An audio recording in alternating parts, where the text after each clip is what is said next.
बिस्मिल्लाहिर्रहमानिर्रहीम, अस्सलाम वालेकुम। लोहा कलम के प्लेटफॉर्म से डॉक्टर सना मंजूर का खुलूस भरा सबको सलाम और उम्मीद है आप सब खैरियत से होंगे और अपने इन दिनों को, अपनी ज़िंदगी को एक मुस्बित तरीके से एंजॉय कर रहे होंगे। चलिए, तो हमने पिछली दफ़ा बात अपनी ख़त्म की थी पेरेंटिंग स्टाइल पे, और पिछली दफ़ा एक छोटी सी टेक्निक मैंने आपको बताई थी कि किस तरह से हम चार्जर का टाइम लिमिट करके बच्चों की फ़ोन की हैबिट्स को अच्छा कर सकते हैं। तो उसी चीज़ को कंटिन्यूटी में लेते हुए आज हम बात करेंगे पेरेंटिंग स्टाइल्स पे। अब अगर हम साइकोलॉजी को देखें, डिफरेंट स्कूल ऑफ थॉट्स को देखें, तो हमें मुख्तलिफ़ किस्म के पेरेंटिंग स्टाइल्स के बारे में बताया जाता है। पर पेरेंटिंग स्टाइल पे जाने से पहले जो चीज़ हम सबके लिए जानना बहुत ज़रूरी है, वो आ जाती है डेवलपमेंटल स्टेजेस। एक इंसान किस तरह से डेवलप कर रहा है और कहाँ से उसको ज़रूरत है पेरेंटिंग की, और किस तरह से हमें अपनी पेरेंटिंग को प्रोसीड ऑन करना चाहिए है, और हमें कैसे पता चलेगा कि कौन सी मेरी पेरेंटिंग टेक्निक मेरे बच्चे पे अच्छा काम कर रही है। अल्लाह मियाँ ने हर इंसान को इंडिविजुअल बनाया है। ये जो लॉ ऑफ इंडिविजुअलिटी है ना इंसान में, वो बताती है कि हर ज़ीरो दूसरे से मुख्तलिफ है। कोई दो इंसान एक जैसे नहीं हैं। जब मेरा और मेरी अपनी सगी बहन का फिंगरप्रिंट तक मैच नहीं करता, तो ऐसे कैसे हो सकता है कि हमारी पर्सनैलिटीज़, हमारी डेवलपमेंट, हमारी लाइक्स, डिसलाइक्स और ओवरऑल ग्रूमिंग जो है वो मैटर करती है। आपका एनवायरनमेंट बेशक सेम हो दो लोगों का, फिर भी उन दो लोगों में आपको एक डिफरेंस नज़र आएगा, और वो डिफरेंस है, वो यूनिकनेस है जो अल्लाह पाक ने अपनी मखलूक में, अपने इंसानों में रखी हुई है। तो अब जब हम इस बहुत इम्पॉर्टेंट टॉपिक की तरफ जा रहे हैं जो कि पेरेंटिंग स्टाइल है, तो उससे पहले हमें जान लेना है कि आज कल का पढ़ा लिखा वेल अवेयर इंसान, उसको क्या क्या ज़िंदगी में ऐसे ज़रूरी फ़ैसले करने हैं, किन किन चीज़ों के बारे में नॉलेज रखना है, ताकि वो अपने बच्चे की अच्छी परवरिश करके मुआशरे को एक अच्छा बच्चा दे सके, एक अच्छा यूथ दे सके, मुआशरे में एक अच्छे इंसान का इजाफा कर सके। तो देखें, जब आपने फ़ैसला कर लिया है कि आपने पेरेंटिंग स्टार्ट करनी है, that you want to be a parent, तो आपको सबसे पहली चेंजेस अपने अंदर लेके आनी है। मेरे अपने अंदर, मेरे अपने एनवायरनमेंट में, क्योंकि जब तक मैं अपने अंदर एक पॉजिटिव चेंज नहीं लेकर आऊँगी, मैं एनवायरनमेंट उस हिसाब से नहीं बनाऊँगी, तो उस वक्त तक मैं आने वाले नए बच्चे को कुछ सिखा ही नहीं सकती हूँ। जब देखें, हम एक बच्चे को हिफ्ज़ करवा रहे हैं और घर में हर वक़्त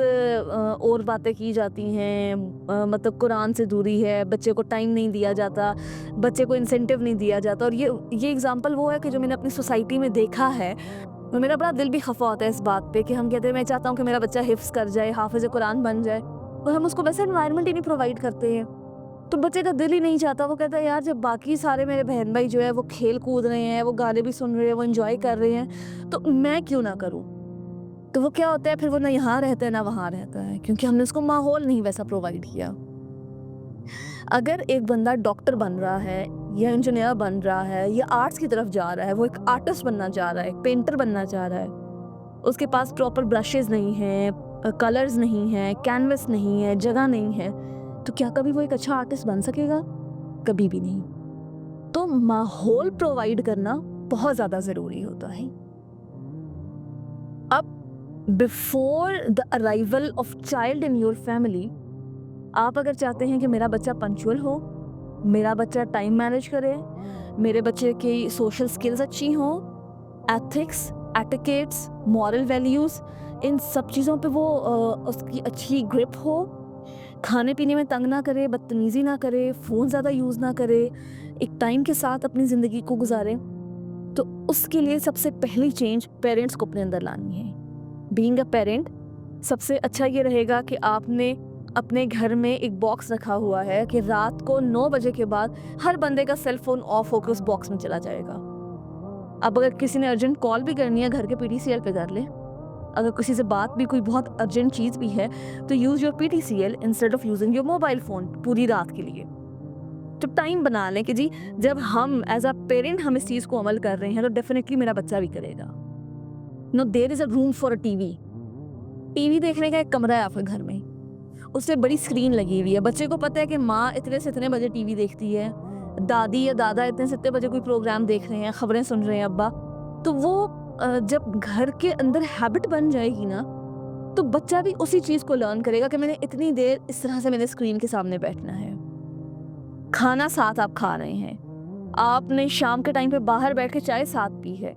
तो जब वो बच्चा इसी माहौल को देख रहा है, जब उसने अपने पेरेंट्स के अंदर, अपने बड़ों के अंदर वो नज़्म ज़ब्त देखा है, वो तरीका सलीका देखा है, तो डेफिनेटली बच्चे को एक पॉजिटिव एनवायरनमेंट,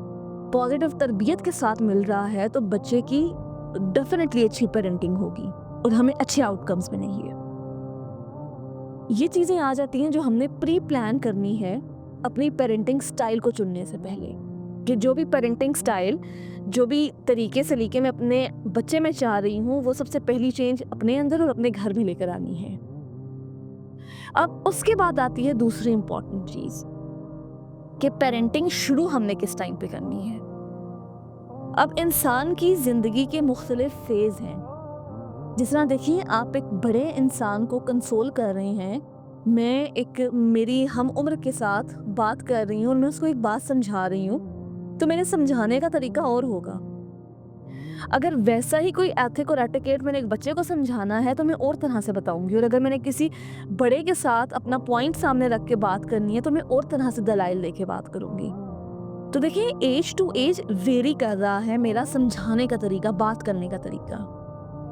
इसी तरह से जब हम पेरेंटिंग भी शुरू करते हैं, तो हमें ये देखना है कि बच्चा अब कहाँ से एनवायरनमेंट को अंडरस्टैंड करना शुरू कर रहा है। अनफॉर्चुनेटली हमारे मुआशरे में क्या होता है कि हम छोटे बच्चे को डांट भी देंगे, उसके सामने हमने कोई बात भी कर दी, तो हम कहेंगे यार ये तो बच्चा है, ये तो वैसे ही नाराज़ हो रहा है, इसको क्या पता है, इसको इसकी क्या समझ में आनी है कि क्या चीज़ चल रही है, क्या बात चल रही है। जबकि वो सबसे गंदा और गलत कॉन्सेप्ट है। छोटे से बच्चे की भी एक सेल्फ आइडेंटिटी है, छोटे से बच्चे की भी एक सेल्फ रिस्पेक्ट है, जिसको आप डैमेज कर रहे हैं। छोटा सा बच्चा को भी अल्लाह पाक ने दिमाग दे के पैदा किया है, एक पूरा यूनिक इंसान बनाया है, सारे कैरेक्टरिस्टिक्स के साथ पैदा किया है, उसकी भी अंडरस्टैंडिंग है, उसकी भी परसेप्शन है, उसकी भी सेंसेशंस है, उसकी भी इमोशंस है, उसकी भी फीलिंग्स है, उसकी भी एक सेल्फ आइडेंटिटी है, जिसको आप एकदम से बिल्कुल स्टार्ट नहीं मस्क कर रहे हैं, ख़राब कर रहे हैं, तबाह कर रहे हैं। और अब स्टेजेस की जब हमने बात की, तो पहली स्टेज हमारे पास आ जाती है प्रीनेटल स्टेज, के बर्थ से पहले की स्टेज, जिस वक्त ब्रेन डेवलप होना स्टार्ट हो गया है। फिर हमारे पास इन्फेंट्स आ जाते हैं, न्यूली बॉर्न बेबीज़, उनकी ग्रूमिंग, उन पे हमने कौन कौन से पेरेंटिंग स्टाइल्स अप्लाई करने हैं, उनको हमने किस तरह से ग्रूम करना है। फिर हमारा चाइल्डहुड, अर्ली चाइल्डहुड है, चाइल्डहुड आ जाता है, एडोलेसेंस है, अर्ली अडल्टहुड, और फिर उसके बाद आपकी लेटर स्टेज या आपकी ओल्ड एज स्टार्ट हो जाती है। अब जिस तरह से मैंने पहली बात की कि मैंने घर का माहौल एक बनाना है, तो जब एक कपल एक रिश्ते में, अज़दवाजी रिश्ते में आ गए हैं, तो उन्हें उसी टाइम पे अपनी आने वाली जनरेशन के लिए कुछ पॉइंट्स, कुछ कॉन्स और पॉइंट्स जो हैं वो लिख के रखने चाहिए कि हमने आगे आने वाली कैसी नस्ल को ग्रूम करना है। फिर उस हिसाब से अपने घर के अंदर आप चेंजेस लेकर आएं, और फिर प्री नेटल स्टेज में ही आपने ऐसी हेल्दी एक्टिविटीज़ की तरफ उसकी बच्चे की माँ को इन्वॉल्व करना है, ऐसा स्ट्रेस फ्री इन्वायरमेंट देना है कि जितना ज़्यादा वो स्ट्रेस फ्री रहेगी, जितनी ज़्यादा वो हेल्दी एक्टिविटीज़ की तरफ जाएगी, पॉजिटिविटी की तरफ जाएगी, दुनिया को एक अच्छे और मुस्बत तरीके से देखेगी, उसकी जो डेली रूटीन है वो ऐसे ऑर्गेनाइज्ड और सेट होगी, उतना ही अच्छा और हेल्दी और मेंटली फिट बच्चा जो है उसको वो पैदा करेगी। फिर उसके बाद स्टार्ट हो जाती है हमारी, जब एक बच्चा इस दुनिया में आ गया है, तो अब हमने उसकी पेरेंटिंग कैसे करनी है, कौन कौन से पेरेंटिंग स्टाइल्स हैं, किस किस उम्र में क्या क्या तकाज़े हैं जो हमने पूरे करने हैं उसकी फ़िज़िकल और उसकी मेंटल ग्रूमिंग के लिए, उसकी डेवलपमेंट के लिए। ये इंशाल्लाह आने वाली नशिस्तों में हम बारी बारी डिस्कस करेंगे। आज तक के लिए इतना ही, और उम्मीद है कि ये प्रोग्राम देखने वाले जितने भी न्यूली पेरेंट्स होंगे या जो अपनी फैमिलीज़ को ग्रो करने का सोच रहे होंगे, या जो नई पेरेंटिंग टेक्निक्स के बारे में सोच रहे होंगे, वो इन पॉइंट्स को ज़रूर सोचेंगे, ज़रूर मद्देनज़र रखेंगे और इन फुटस्टेप्स पे अमल करते हुए अपने घर के माहौल के अंदर चेंजेस लाते हुए बच्चों की पर्सनैलिटी को देखना शुरू करेंगे और उनकी ग्रूमिंग करना शुरू करेंगे। ये हमने वो आइडियल बातें की हैं जैसा कि होना चाहिए है। अब इसके बाद स्टेप बाय स्टेप हम बात करेंगे उन बच्चों के बारे में कि अगर आपके घर में कितनी सी कितनी उम्र का बच्चा है तो उसके साथ आप क्या क्या टेक्निक्स अपना सकते हैं और कैसे कैसे उसकी किन किन पेरेंटिंग स्टाइल्स के साथ ग्रूमिंग कर सकते हैं, पर्सनैलिटी डेवलपमेंट कर सकते हैं। और जितने भी देखने वाले जिनके घर में बच्चे होंगे, definitely being a parent is a very difficult task. बच्चों की ग्रूमिंग करना एक बहुत बड़ी रिस्पॉन्सिबिलिटी है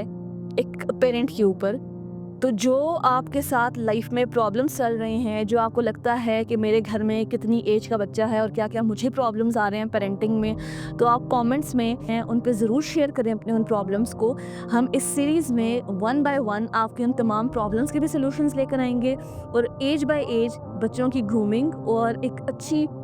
फिट फिज़िकल और मेंटल लाइफ आप कैसे बच्चे को दे सकते हैं, उन पे भी बात करेंगे। बहुत शुक्रिया।